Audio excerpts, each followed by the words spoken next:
welcome to another edition of the GSMC College Football Podcast, brought to you by the GSMC Sports Network. We have a great show for you today. I'm your host, as always, Tommy Brzee. It is the last day of May, May 31st, and we are going to cover today, we're going to get into a little bit of the SEC spring meetings, a ton of just kind of grab bag kind of news that came out of there that I definitely want to cover with you all, especially some stuff around Florida State and Clemson that is very, very interesting. Then we'll get into a little bit of a debate that's going around right now. What is good enough to get into the playoff this year? Is it 9-3? Is it 10-2? Is it 8-4 for some teams? So we'll find out what that looks like. Then we have a new thing that might be coming to college football, which is sponsorships on the field, on jerseys possibly. So definitely something that is a little bit of a double-edged sword when you look at the future of college football. Then we have a couple of rescheduling things, a couple of big-time rivalries have been moved days, have been moved times, so definitely want to break down all of that for you guys, and then we'll get into what we usually do to end out the week, a little update on what college football 25 is looking like. Today is the day that we get tons of gameplay and more in-depth view of what the game is going to look like, but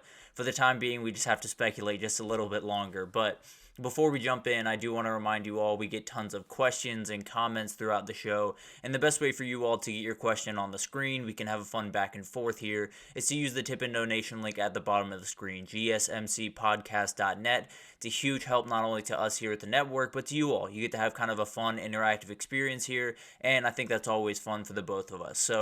But let's jump right in, and let's talk about the SEC spring meetings. There was tons of stuff coming out of Destin this week, and it was really hard to keep track of it all. You know, there are tons of coaches speaking on different issues, the Jaden Rashada case, the House settlement, the allocation for the House settlement, possible realignment, all of this stuff was discussed. So I kind of want to get into what was going on during this week at Destin and kind of go a little bit rapid fire. Then throughout probably next week, we'll get a little bit deeper into these topics as we go. But one of the big things that did happen while we were there, Brett McMurphy, one of the big-time reporters in college football, was on the Paul Feinbaum show and said the SEC has no interest in adding Clemson or Florida State. It sounds like Florida State very much wants in on the SEC, but that doesn't sound like something that is going to come to fruition for them, at least not as of right now. Florida also weighed in on this. They said there's really nothing that they can do individually to stop Florida State from joining the league. It requires a 3/4 majority, and as we all saw only a couple of years ago, A&M didn't want Texas in, and that didn't necessarily work out because a lot of other teams did. So it could be that, you know, this shifts over time, but it is very interesting with the SEC not necessarily being as interested in Florida State as you would think. So that's going to be a huge topic of conversation. I think when you look at Florida State right now, they're going to get out of the ACC.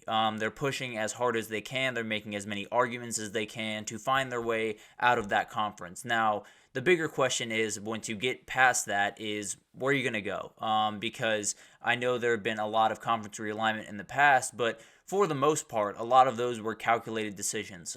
There were a couple, you know, Utah, which we'll talk about actually a little bit later in here, is one of the only few that did it without any landing point actually in place, or at least not the one that they wanted, I guess is probably the better way to put that. So Florida State is in a situation where you want to be in the SEC. Let's just say, for argument's sake, they absolutely do not want you and you're not going to get into the SEC.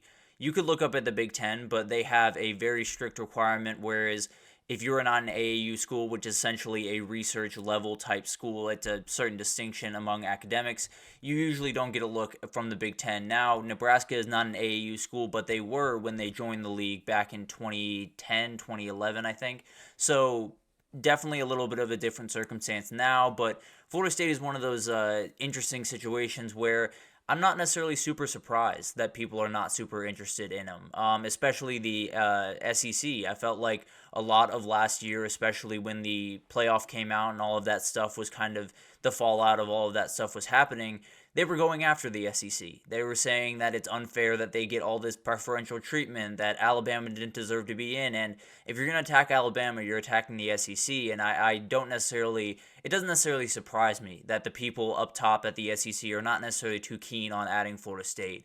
And that begs the question of, where do you end up? If the AAU moniker is so important to the Big Ten, if you really cannot get into the SEC, you might just have to go to the Big 12 and kind of figure it out from there, which is not the ideal situation by any means. And it goes to show you, just like the portal, as we've talked about a number of times, the grass isn't always greener on the other side. Definitely do not, jump into these discussions without much of a plan going forward. So it'll be very interesting. I think the Big 12 could be the big beneficiary of this, but it definitely will be a fascinating thing to watch. Another big thing that happened throughout this week was the talk around the House settlement and the $20 million in particular, and how are you going to divide that up? No one really knows if it's going to be a 50-50 split between men's and women's, or they're going to allocate it to football mostly and then kind of divide the remainder of whatever it looks like from there. So that's a big problem. And as we talked about for a lot of this week, really, is throughout June is one of the most important recruiting times in the entire country. There are tons of big time schedules set for this weekend, for the following weekend, for pretty much every weekend in June. And kids are going to want to know this answer, whether it's, them wanting a certain amount of money or it's them just wanting clarity on what the future of this sport looks like. They're going to want answers to how much is the football team getting? How much are individual players getting? Is it different for freshman to senior? Is it different for playing time versus non-playing time? All of this stuff has to be figured out. And it sounds like none of the coaches really have an idea. And that's going to be a very weird conversation to have with a lot of recruits, but it's definitely one of those things that they're going to have to figure out really quickly, because you can't necessarily let this thing go too long without knowing where all this money's going, because then you can kind of adapt to the new circumstances of the college sports. And hopefully, if it is all going to football or if it is all going to the revenue-making sports, then you have to figure out ways to supplement that in the smaller sports and vice versa. If it goes 50-50, then you might be able to find a way to supplement the football and basketball budgets a little bit more. So there's a lot to go on here. Definitely something to watch there. Another thing that coaches in particular were not very happy about is the elimination of walk-ons. We did talk about this earlier in the week. It's one of those things that I fully understand where they're coming from, and I totally understand that roster construction and keeping everyone healthy and going through from spring practice to the starting day and through the season is not easy. There's no two ways about that. But the reality is, I just think it opens doors for more kids to go to group of 5 schools, to build up those schools a little bit more, and it makes it so I just think there's a little bit more of equity in these sports. I think you have a little bit more ability to bump down to smaller sports and give them a little bit more piece of the pie in that scenario. So I fully understand that it's not ideal for football, but I think it could be better for the other sports and for definitely the smaller schools in football for sure. So I think a lot of this stuff is going to be really, really fascinating to watch. One of the weirdest things that came out that doesn't have much to do with football, but does give you guys kind of an idea of what could happen in the future is some within the SEC are trying to get Duke basketball to come on over to the SEC and join them, but nothing else. They want just Duke basketball and the rest of the athletic department to go to another conference. That is a little crazy, if I'm being totally honest with you, because when you look at it, that sets a precedent where you can kind of just take pieces of the pie. Now, Notre Dame has done this for a little bit with basketball and the ACC, but the reality is this is a very interesting thing that could continue to happen. If you wanted to pick out the Florida State football program, if you wanted to pick out the Georgia football program, in all hypotheticals, of course, but it definitely does open a weird precedent if this were to happen, that you can kind of just take pieces of the pie without taking the entire thing, which is a very, very interesting concept, especially when you talk about conference realignment. So it'll be something to watch for sure. Definitely something that will be really, really fascinating. There was also belief that Clemson and Florida State will find their way out of the ACC. So there's a lot of confidence that they'll be out of the ACC. No one really knows where they'll go from there. Florida State doesn't seem to be very welcome in the SEC. Clemson the same. So I don't really know what's going on there. I don't know what Clemson is thinking right now. I'm not really sure what Florida State is thinking, but as of right now, it doesn't necessarily look great for those two schools, that's for sure. And also another piece, just kind of an added-on piece for conference realignment here, Utah to the ACC is definitely picking up steam. Utah is the only school that joined the Big Ten that did not sign their 99-year contract. So definitely something that we need to watch very, very closely.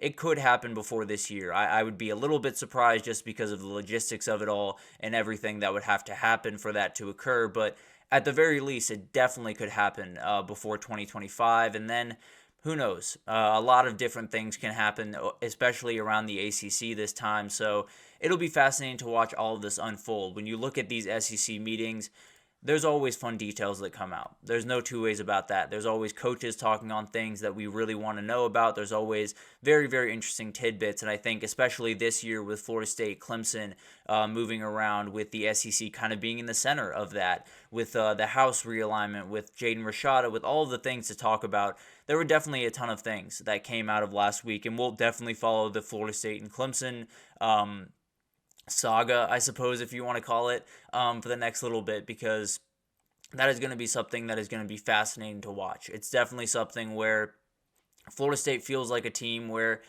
they should be able to kind of decide which conference they go to and kind of just jump in and no problems. But it doesn't sound like it's going to be that way. So it's going to be really, really fascinating to watch that unfold. I think when you look at the landscape today, there's a lot of questions, and a lot of it revolves around what's the SEC going to do with the House settlement? What's the SEC going to do with conference realignment, and as well as the Big Ten? So when we look at these two conferences, we're really looking at college football as a whole, because they really define a lot of what goes on. So it's a fascinating thing to watch. I think when we look at these SEC meetings, they always have something, right? They always have some rumors. They always have something very interesting to unpack. And I think Florida State was definitely number one on my list. So it'll be fascinating to watch that unfold. I think we'll definitely keep you updated with all of the stuff happening over there. But we're going to take our first break here. And when we come back, we're going to talk about a question that's kind of been plaguing college football the last little bit, which is, what is good enough to make the playoff in the 12-team playoff? Who knows what's good enough? Is it 9-3? Is it 8-4? Is it 10-2? I have no idea, but